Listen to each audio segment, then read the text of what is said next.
An honest question that's being asked in the UN about feminism.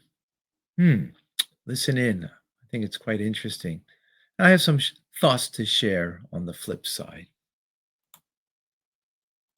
Today, I have a question, a pressing question for some Western feminists. How can you remain silent when women and girls are raped, tortured, their bodies carried around naked and spat on by bearded men shouting Allah Akbar? Then you can never call yourself a feminist again. Every day, including today, some Western hypocritical feminists should be ashamed of their silence on the horror that Hamas men inflicted to women and girls on 7 October. And that includes big names we were once proud of. Why are their lips sealed and their hearts of stone when it comes to the excruciating pain of Jewish women? The Me Too movement and so-called intersectional feminists do not care about all women. If they remain silent, it means they have lied to us about their commitment to women's rights. Their actions support the oppressor, not the victims.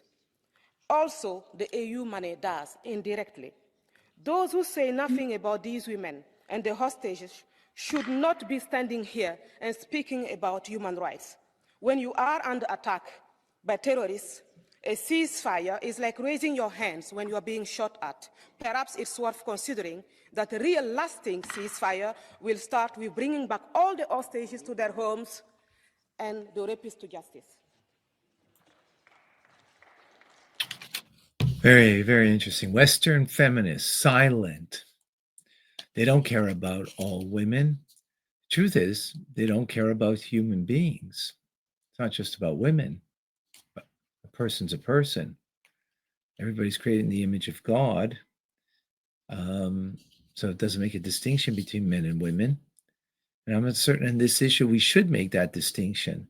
But the so-called feminists, as she points out, yes, you should make a distinction between the men and the women and the horrors that the hostages have been inflicted by their Hamas monsters.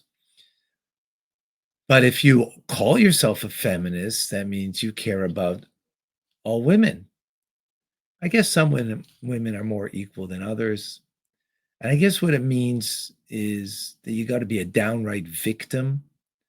And I guess an Israeli taken is not yet really a downright victim. I mean, that's what feminism began, is because women were the victims of, of the male-dominated society. The whole thing's mixed up. It's not really about human rights, and it's not about victimhood. It's about responsibilities and obligations that we have in life. And those responsibilities and obligation run across men and women.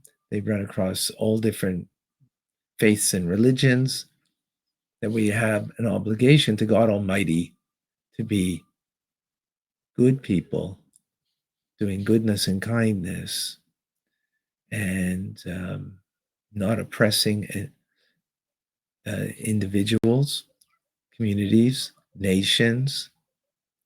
Not allowed to. Torah speaks about an interesting law that someone who had a past, it wasn't such a wonderful past, but they repented. And they came back on the proper path. They're good people now.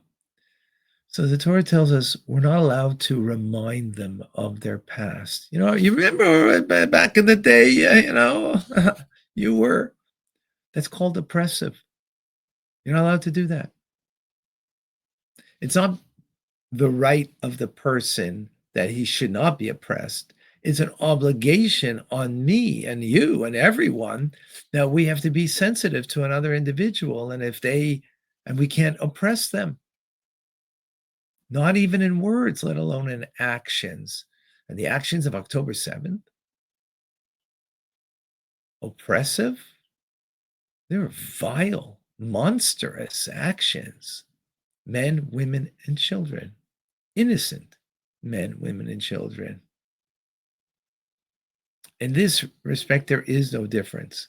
But I get the message that she's bringing in, about the hypocrisy of those who called themselves feminists. They're not really. Because then be there for all the women. Yes, the hostages, the women hostages, and be there totally for them. Thank God they're out right now, those women. But they were silent for over a year.